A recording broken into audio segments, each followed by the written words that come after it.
आज हम जिस विषय पर बात करने जा रहे हैं, दरअसल ये विषय भारत के लिए बहुत अहम है। अहम इसलिए नहीं है कि कोई भारतीय पीएम 40 सालों के बाद पोलैंड दौरे पर गए हैं, ना ही इसलिए कि अपने मित्र देश रूस के दुश्मन यूक्रेन के भी दौरे पर भारतीय पीएम हैं। अहम इसलिए है कि आखिर क्यों ये समय पीएम मोदी ने चुना, जब सभी को पता है कि रूस और यूक्रेन के बीच जबरदस्त वॉर छिड़ी हुई है। ऐसे में वहां जाना कहीं अपने सबसे भरोसेमंद देश रूस को गुस्सा ना कर दे। फिर भी पीएम ने यह समय चुना। आज हम इस वीडियो में आपको बताएंगे उन आंकड़ों के बारे में जिन्हें ध्यान में रखते हुए पीएम मोदी पोलैंड और यूक्रेन गए हैं।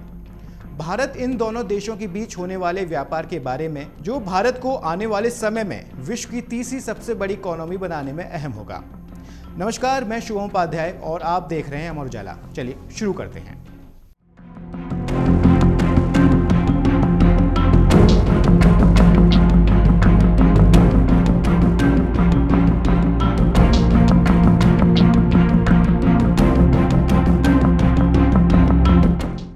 पहले बात भारत पोलैंड के बीच बिजनेस रिलेशन की, फिर आएंगे भारत और यूक्रेन पर। हाल के सालों में भारत और पोलैंड के बीच बिजनेस तेजी से बढ़ा है। दोनों देशों के बीच 2013 से 2023 के बीच, यानी पिछले एक दशक के अंदर व्यापार में 192% का इजाफा हुआ। और वहीं सिर्फ साल 2023 की बात करें तो दोनों देशों ने बीते साल में 5.72 अरब डॉलर यानी करीब 48,000 करोड़ रुपए का आयात निर्यात किया। इसमें भारत से पोलैंड को 3.95 अरब डॉलर करीब 33,146 करोड़ का निर्यात और पोलैंड से 1.76 अरब डॉलर करीब 14,770 करोड़ का आयात शामिल है, यानी ये भारत ने पोलैंड से खरीदा। अब आपके मन में सवाल आ रहा होगा कि दोनों देशों के बीच व्यापार है तो आखिर किस बात का।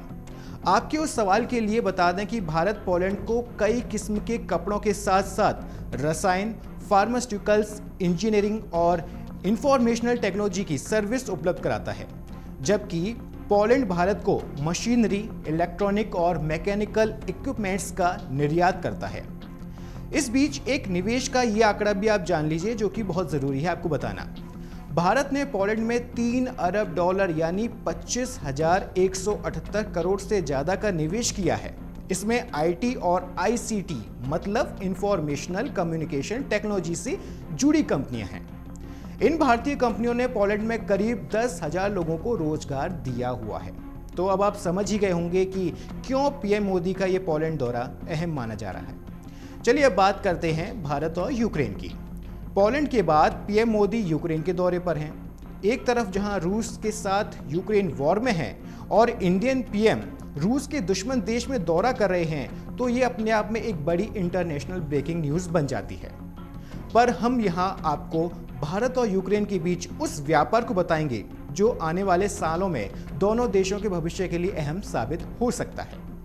बीते 25 सालों में भारत और यूक्रेन के व्यापारिक संबंधों में बहुत मजबूती आई है। विदेश मंत्रालय के आंकड़ों की बात करें तो 2021 और 22 के फाइनेंशियल ईयर में दोनों देशों के बीच 33.3 अरब डॉलर का व्यापार हुआ। साल 2022 में यूक्रेन ने भारत को 1.08 बिलियन डॉलर का एक्सपोर्ट किया, यानी माल बेचा था। इसमें बीज, तेल, नाइट्रोजन, उर्वरक और अमोनिया जैसे प्रोडक्ट थे। इतना ही नहीं, इन सभी के अलावा उड़ने वाली मशीनें यानी ड्रोन मशीनें, परमाणु रिएक्टर, बॉयलर, मशीनरी, लोहा इस्पात, प्लास्टिक और पॉलीमर जैसी अहम चीज़ें भारत ने यूक्रेन से खरीदी थीं। अब बात करते हैं फार्मा सेक्टर की। भारत यूक्रेन के लिए तीसरा सबसे बड़ा देश है जिससे यूक्रेन फार्मा का माल खरीदता है। रैनबैक्सी, डॉक्टर रेड्डीज लेबोरेटरीज और सन ग्रुप जैसी कई भारतीय कंपनियों ने यूक्रेन में अपने ऑफिस खोले हुए हैं। खैर, इन सब के अलावा अब बात करते हैं डिफेंस की। यूक्रेन से भारत कई हथियार और मिसाइलों का इंपोर्ट भी करता है, जिसका यूज भारतीय वायुसेना के Su-30 MKI लड़ाकू विमानों में किया जाता है। हालांकि भारत भी यूक्रेन को हथियारों की आपूर्ति कर रहा है, जिससे दोनों देशों के बीच डिफेंस रिलेशन भी मजबूत हो रहे हैं। तो आपने जाना कितना अहम व्यापार भारत दोनों देशों के साथ कर रहा है। पीएम मोदी के इस दौरे से उम्मीद है कि इस व्यापार के इन आंकड़ों में और तेजी आएगी, जिससे भारत जो सपना 5 ट्रिलियन इकोनॉमी का देख रहा है वो जल्द ही हासिल किया जा सके। आज के वीडियो में बस इतना ही। मिलते हैं आपसे किसी बड़ी जानकारी के साथ अगली वीडियो में। तब तक देखते रहिए अमर उजाला। अगर आप ये वीडियो YouTube पर देख रहे हैं तो हमारे चैनल को सब्सक्राइब करें और बेल आइकन को दबाना ना भूलें। अगर आप Facebook पर ये वीडियो देख रहे हैं तो हमारे पेज को लाइक करें।